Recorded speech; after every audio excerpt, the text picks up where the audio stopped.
নকল ফোনপে ব্যবহার করে ট্রানজ্যাকশন দেখিয়ে লক্ষ লক্ষ টাকার গয়না প্রতারণা, ধৃত প্রতারক।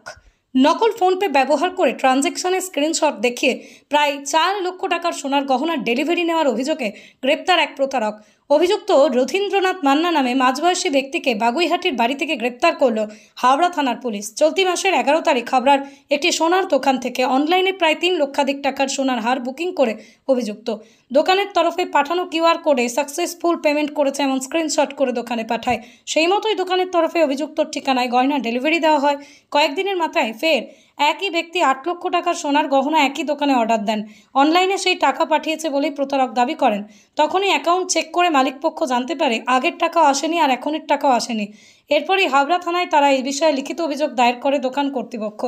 তদন্তে নেমে পুলিশ বুধবার রাতে অভিযুক্তকে গ্রেপ্তার করে বৃহস্পতিবার তাকে 7 দিনের পুলিশ হেফাজতের আবেদন করে তোলা হয় বারাসত আদালতে। ধৃতের কাছ থেকে হাওড়ার সোনার দোকান থেকে প্রতারণা হওয়া গয়না উদ্ধারের পাশাপাশি আরও একটি গয়না উদ্ধার করেছে, যেটি অশোকনগর একটি সোনার দোকান থেকে একইভাবে প্রতারণা করে নেওয়া হয়েছে। এই বিষয়ে বৃহস্পতিবার দুপুরে হাওড়া থানায় সাংবাদিক বৈঠক করে বারাসত পুলিশ জেলার অ্যাডিশনাল এসপি হেডকোয়ার্টার স্পর্শ নীলাঙ্গী। নমস্কার সবাইকে। আপনার সবার সাথে আমরা হাবড়া, আমার বারাসাত পুলিশ জেলার হাবড়া থানার একটা ভালো কাজকে আজকে আমরা শেয়ার করছি।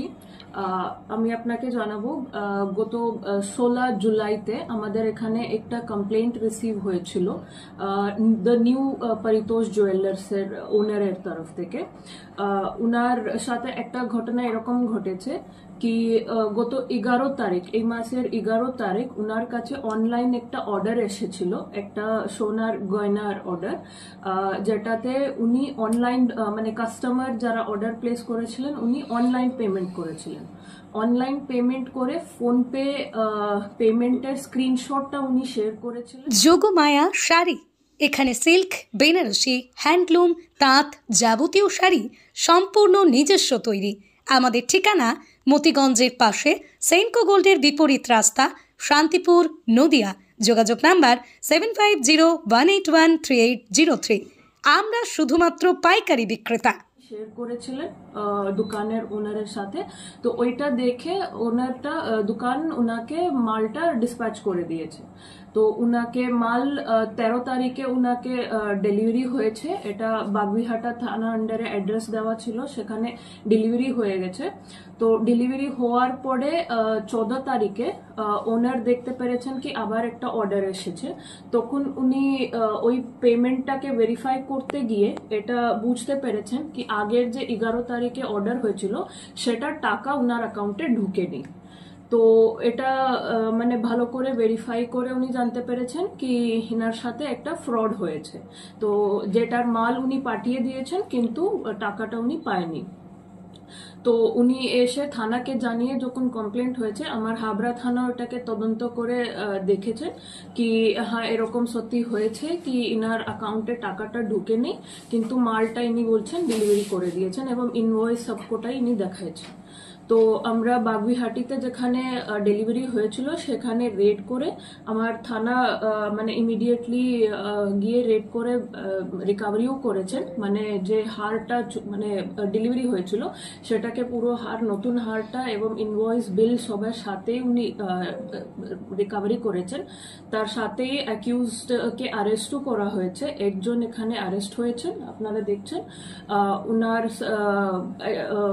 ইন্টারোগেশন করার সময় উনার পাশ থেকে আরেকটা বিল, ইনভয়েস এবং আরেকটা হারও পাওয়া গেছে। আপনারা দেখলেন দুটো হারের রিকভারি আমরা দেখিয়েছি। তো আরেকটা হার যেটা ছিল ওইটা আমাদের জেলার একটা দ্য পরিতোষ জুয়েলার্স বলে একটা দোকানের। তো অশোকনগরের এই দোকান, ইনার দোকানেও সেম রকমই ইনসিডেন্ট হয়েছিল, কিন্তু এটা গত মাসের 22 তারিখ মানে 22 জুনেই উনি এই অর্ডারটা প্লেস করে এবং ডেলিভারিও পেয়ে গেছিলেন। ইন্টারেস্টিংলি পরিতোষ জুয়েলার্স দোকানের নজরে কিন্তু এই ঘটনাটা আসেনি কি উনি ওই ট্রানজাকশনের টাকাটা পায়নি বলে। তো এবং যখন আমরা হারটা রিকভারি করে ভেরিফাই করলাম তো উনি জানালেন কি হ্যাঁ উনিও টাকাটা পায়নি কিন্তু মালটা উনি পাঠিয়ে দিয়েছেন। তো এরকম আমাদের টিম দুটো সোনার হারটাকে রিকভারি করেছে, একজন অ্যাকিউজকে ধরেছে এবং ওনার একটা মোবাইল ফোনটাও আমরা সিজ করেছি। এবার আমি বলি আপনাকে কি এটা মোডাস অপারেন্ডি কিভাবে ছিল এনার, মানে কিভাবে ইনি এই রকমের চুরিটা করেছেন। তো প্রথমে ইনি কি করেছেন, একটা ফোন পে অ্যাপ আপনারা সবাই জানে যেটা পেমেন্টস এর জন্য ব্যবহার হয়।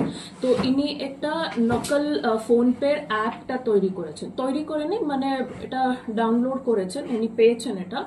তো আপনাকে একবার দেখাচ্ছি, স্ক্রিনশট মাধ্যমে দেখাবো কি যদি আপনি দেখেন এইটা আপনার অরিজিনাল ফোন পে লোগো, কিন্তু ইনি ব্যবহার করছেন এই ফোন পে অ্যাপটা যেটা এটারই নকল। তো অ্যাকিউজডের মোবাইল ফোনে দেখা গেছে কি এই রকমের ফোন পে অ্যাপটা ইনি ব্যবহার করছেন। সেখানে গিয়ে উনি যে কোনো হি অ্যাকাউন্ট মানে যখন উনি অর্ডার প্লেস করে দোকানদার ইনাকে একটা কিউআর কোড পাঠায়, তো ওই কিউআর কোডকে উনি স্ক্যান করে যদি টাকাটা পেমেন্ট করে, মানে ওই অ্যাপ থ্রু হি পেমেন্ট, মানে এটা পুরোপুরি ফিকটিশিয়াস, মানে they don't actually make any payment, শুধু ওই কিউআর কোড স্ক্যান করে ওই সমস্ত ডিটেলসকেই দিয়ে উনি পেমেন্ট স্ক্রিনশটটা মানে বার করে ওই অ্যাপের মূলকে। আপনি এটা দেখছেন, so this is the screenshot of the payment details, মানে এই রকমের একটা স্ক্রিন উনি তৈরি করে ট্রানজাকশনের সমস্ত ডিটেলস দিয়ে। তো এটা ফেক জেনারেট করে এটাকে উনি দোকানদারের সাথে শেয়ার করে দেয়। তো এবার যদি কোনো শপকিপার বেশি ভেরিফাই না করে এইটাকেই মানে এই স্ক্রিনশট কাস্টমার পাশ থেকে নিয়ে উনি দেখে যদি মেনে নেয় কি হ্যাঁ ইনি টাকা পাঠিয়ে দিয়েছেন ওর জিনিসটাকে উনি যদি ডিসপ্যাচ করে কোরিয়ার করে পাঠিয়ে দেয়, তাহলে উনারটা এখানে লস হচ্ছে, বিকজ উনার অ্যাকাউন্টে টাকাটা ঢুকছে না, উনি শুধু এই ফেক স্ক্রিনশট পেমেন্টের স্ক্রিনশটকেই মেনে উনি ডেলিভারিটা দিয়ে দিচ্ছে।